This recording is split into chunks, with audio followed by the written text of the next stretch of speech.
Tea and Lipton Soup present Inner Sanctum Mysteries.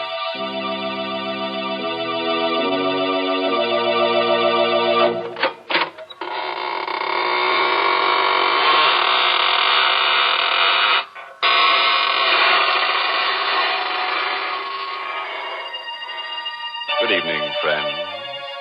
This is your host of the Inner Sanctum inviting you in through the creaking door. Come on in and enter into the spirit of things. Don't pay any attention to those gurgling sounds you hear. They're the unfortunate ones.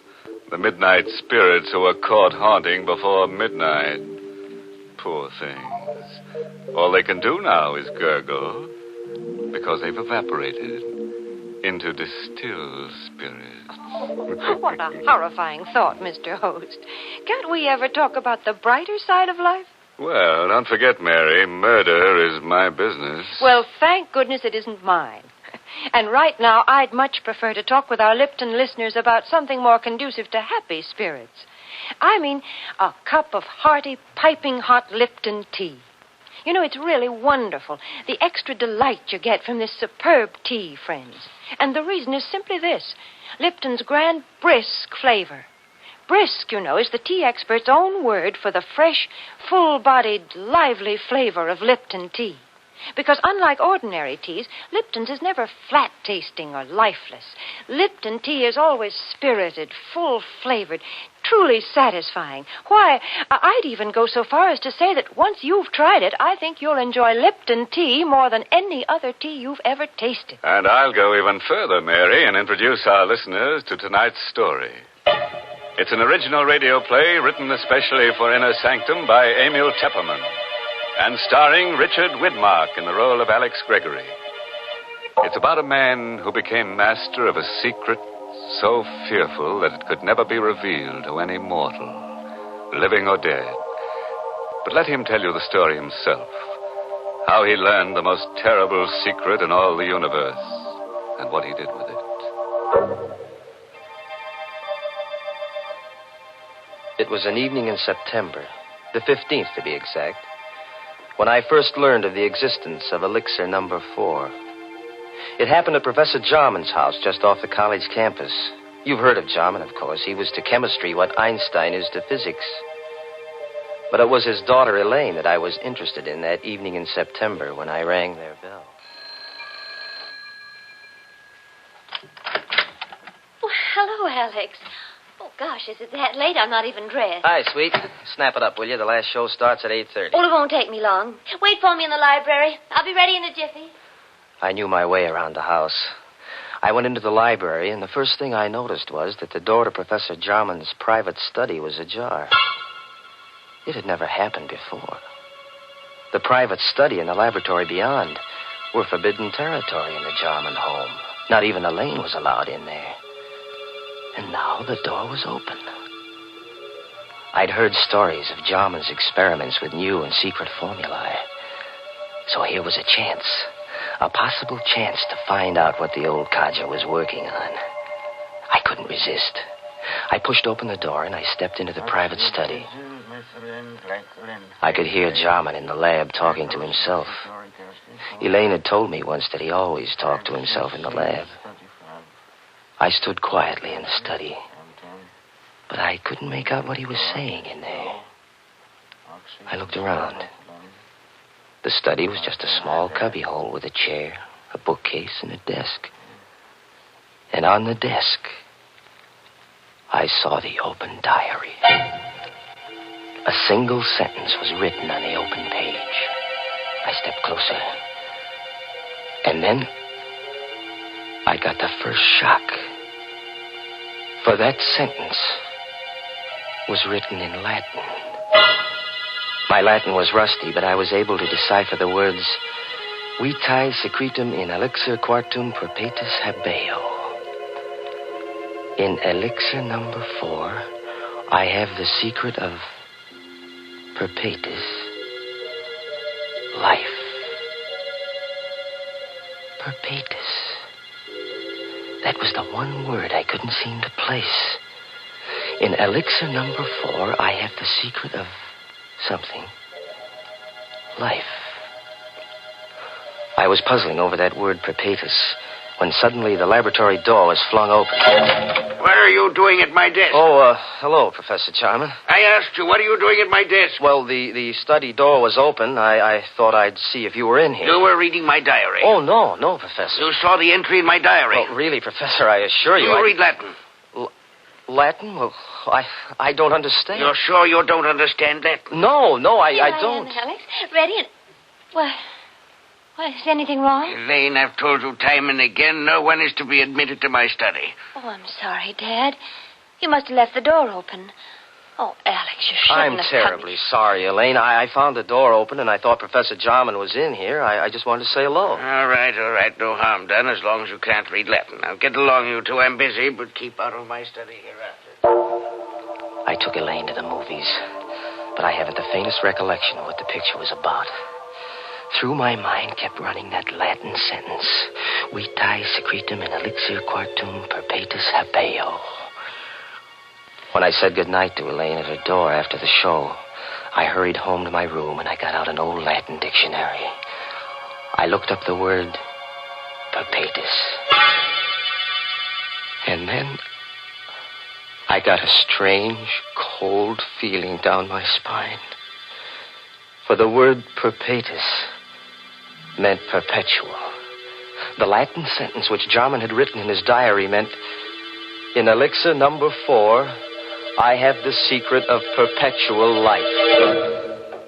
Professor Jarman had discovered the secret of immortality. All the next day, I conducted my chemistry classes purely by instinct. I couldn't take my thoughts from elixir number 4. Every voice in the classroom seemed to sing the same refrain. Accomplished by adding to a dilute solution of H2SO4 a quantity Immortality. Never to know the fear of death. To live on serenely. To watch the world change through the centuries. Never to die. It grew on me like a festering tumor, this terrific dream of immortality, everlasting life. I had to have elixir number 4. In the afternoon, the first free period I had, I went down the hall to Jarman's office. Come in. May I come in for a moment, Professor? Oh, it's you. Yes, come in, but I haven't much time. Professor, I want to apologize for last night. Let's forget about it. No harm done. Well, whatever it was you had written in your diary, it must have been pretty important. Oh, no, not at all. Only some chemistry notes. Nothing of any importance. Just something I've been experimenting Well, with. I'd be very glad to assist you, Professor. Anything I could do, That's very kind of you, young man, but I don't need any assistance, thank you. As a matter of fact, the experiment is completed. You mean you're all finished? All but the practical application. Oh. Well, couldn't I help you on that? It won't be necessary. Tonight, I'm taking the last step. Tonight? I knew what that meant. Tonight he was going to use elixir number 4. He was going to administer it to himself. I had to act tonight or never. Jarman's keys were on his desk. I distracted his attention, and I managed to pick them up without his noticing. Then I hurried across town to a locksmith and had him make duplicates of Jarman's house key, his study key, and his laboratory key. Then I returned to the college, and I managed to replace the keys on Jarman's desk while he was out. Now, I was ready for an adventure into immortality.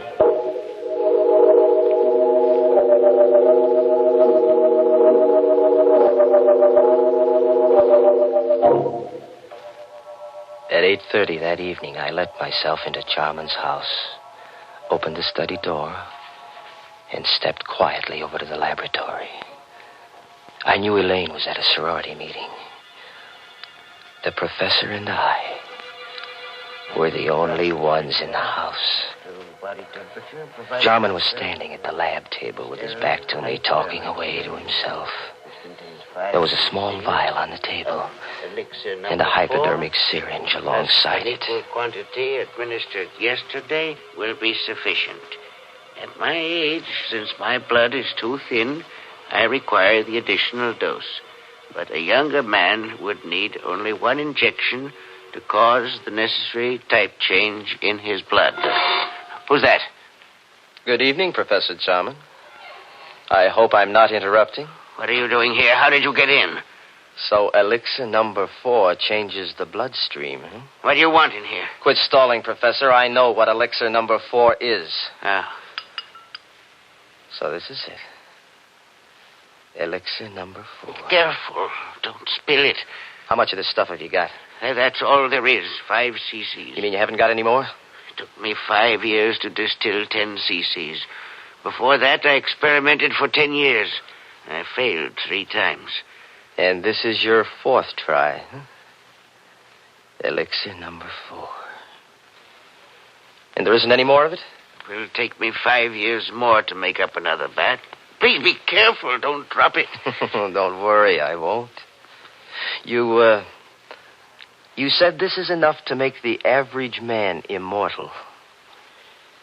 Me, for instance? It's not for you. You hear me? Not for you. Oh, yes, it is, Professor. It's for me. I won't let you... What are you doing with that mallet? What do you think? No. I'm so sorry, Professor. Wait. I'll let you have it. Don't kill me. I've got to kill you. When I take this dose of elixir number 4, I'll be immortal. And I don't want anyone to know it. Away, you fool. You'll never enjoy your immortality. You'll wish you were dead 1,000 times. I'll come back to remind you. Back to remind you.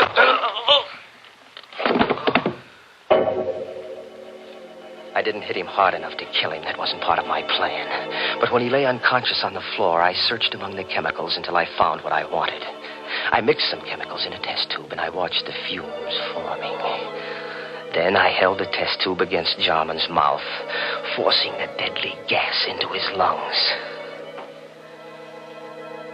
When I was sure he was dead, I wiped the tube clean of my fingerprints and put it back in the rack.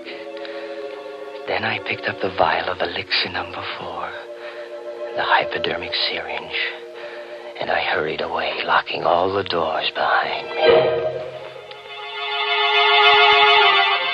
As soon as I got home, I filled the hypo with elixir number 4, and I gave myself the injection. Almost immediately, I felt a strange radiance pervading my body. A new strength was flowing in my blood. I was immortal. I couldn't die. I would go on living and living and living forever.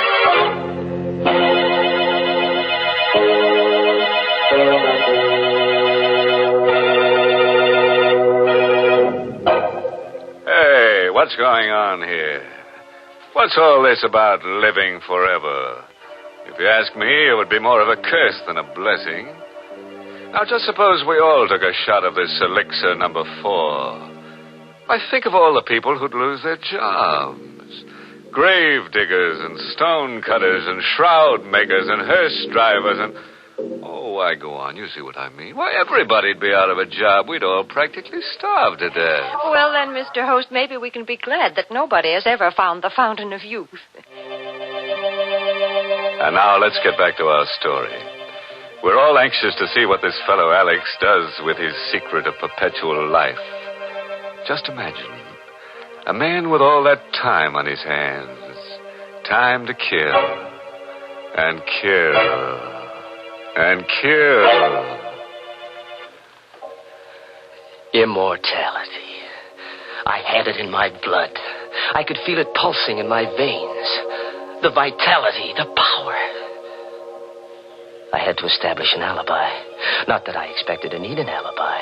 Jarman's death would surely look like an accident or suicide when his body was found in the laboratory in the morning. But I wasn't taking any chances on a murder charge. I had so much more to lose now. Wouldn't it be ironic if they were to execute me for murder? Me, an immortal.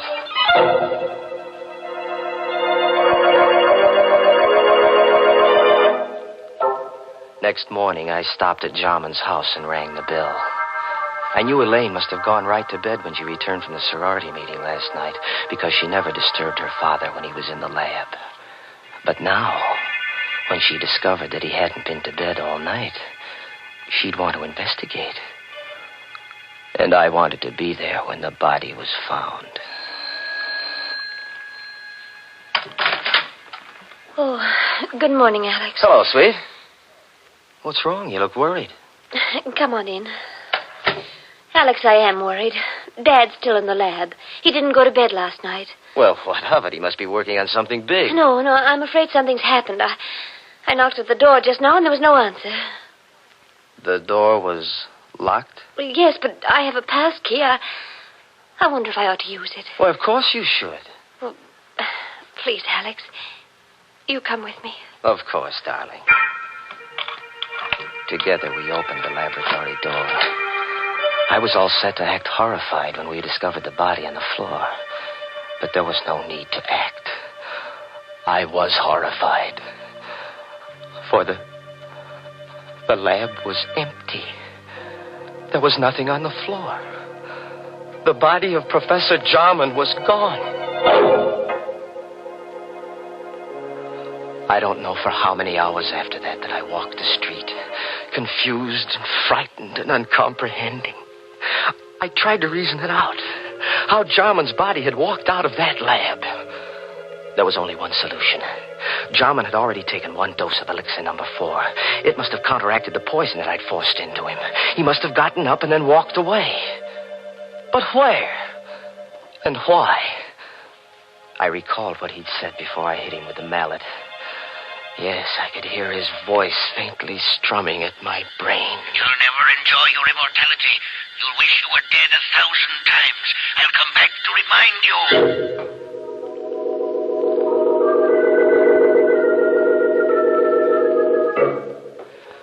The next day, I went to Elaine's house, and I saw that she was taking her father's disappearance pretty hard. Oh, Alex, I don't know what to make of it. Do you think that Dad... that he's... Now, take it easy, baby. Maybe he's just suffering from amnesia. Maybe he just walked out of the house. He might turn up tomorrow. I have a terrible feeling, Alex, that he's dead. What makes you think so? Oh, I don't know. Now, please, Elaine. That won't do you any good. Oh, but it's the uncertainty. If I only knew for sure. Alex. Do you believe in mediums? Communicating with the dead? Do you believe a medium can put you in touch with the dead? Oh, is that what you're thinking of, darling? Going to a medium? But don't you see, Alex, if Dad is dead, maybe... I was worried, too. I had to know if Jarman was dead or alive. I had to know before I could start enjoying life. Yes, that might be a good idea, Elaine. Can't hurt to try. There's a medium in town. Oh, I don't know what I want to do. Let me think about it. Well, sure, darling.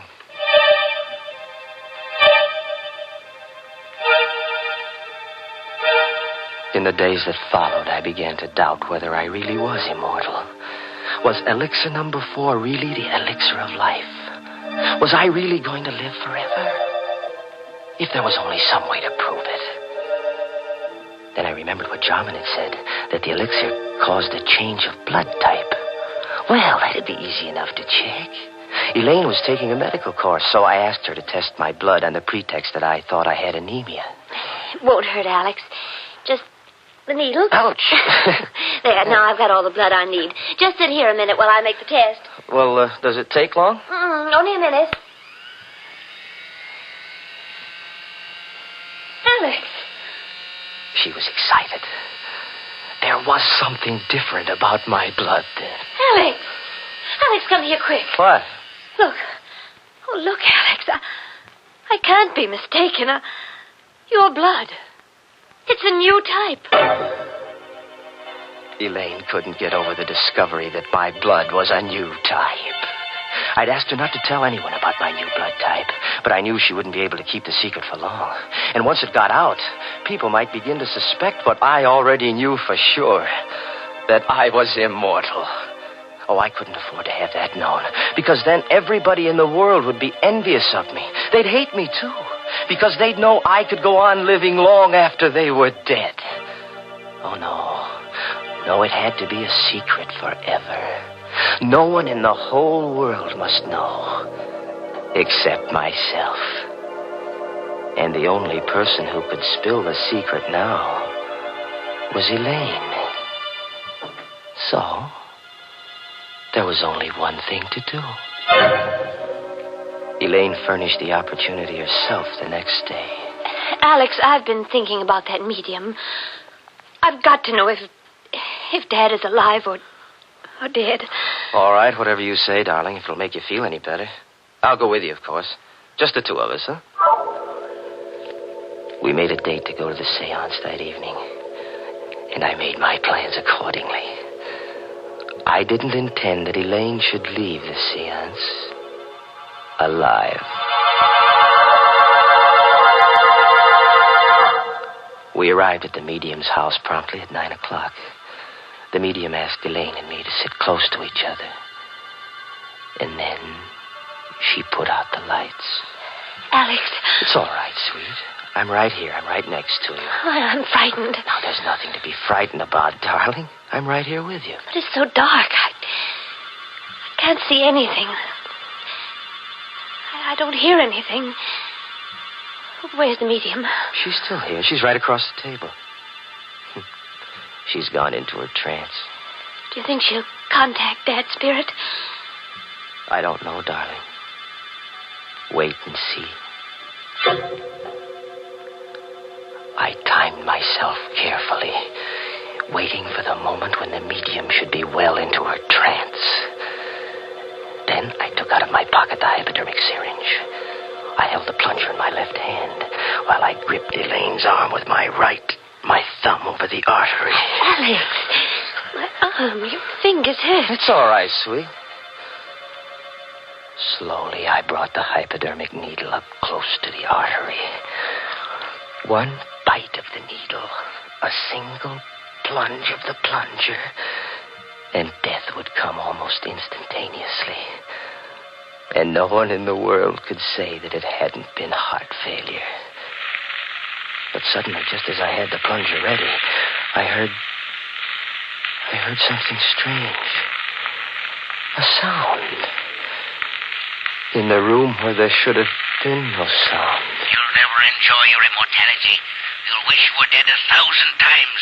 I'll come back to remind you. Back to remind you. The voice of the dead. Back to remind you. Jarman, where are you? Back to remind Jarman, you. stop. You're dead. You're dead, Jarman. You can't be talking. You're dead. Back to remind I saw your dead body. I killed you myself. Back to remind you. Suddenly, the lights flashed up. The room was full of police. Arrest him, officer. He killed my father. You heard his confession. That voice. That was Dad's voice, Alex. A recording. What? A recording? That's why he always talked to himself in the lab. He had a wire recording machine.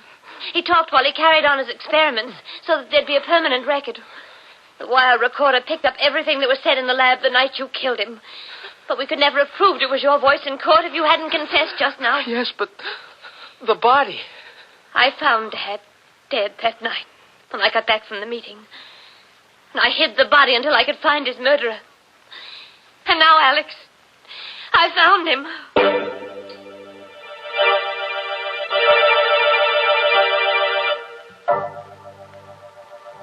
All through the trial, Elaine sat and watched me. All the time the jury was out, she sat and watched me. And she watched me while they read the verdict of guilty. Her eyes never left me when I stood up to be sentenced and heard the judge say, Alex Gregory, it is the judgment of this court that you be confined to the penitentiary for the rest of your natural life.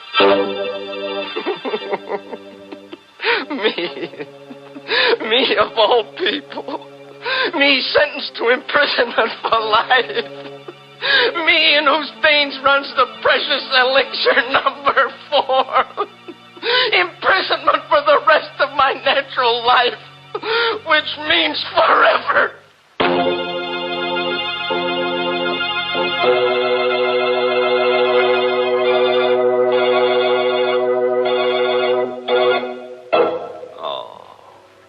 I feel kind of sorry for Alex.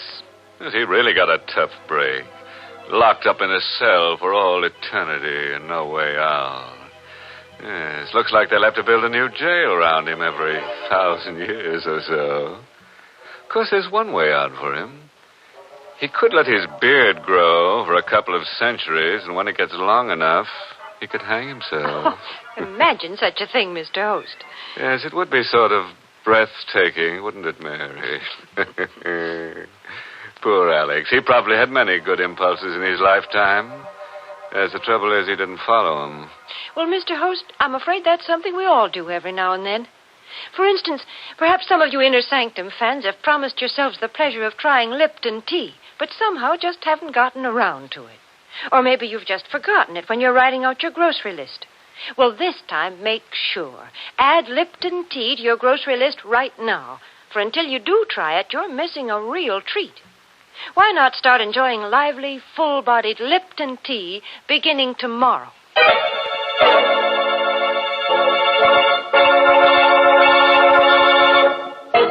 And now, friends, before I say goodnight, here's a pleasant bit of philosophy. Biologists tell us that all life starts in a little cell, and for convicted murderers, it ends there, too. Oh, by the way, this month's Inner Sanctum mystery novel is Death in the Limelight by A.E. Martin. And next week's Inner Sanctum story, brought to you by the makers of Lipton Tea and Lipton Soup, and directed by Hyman Brown, next week's story is called You'll Never Escape. So, if you feel in a capturing mood, join us next Tuesday. Until then, good night. Pleasant dreams.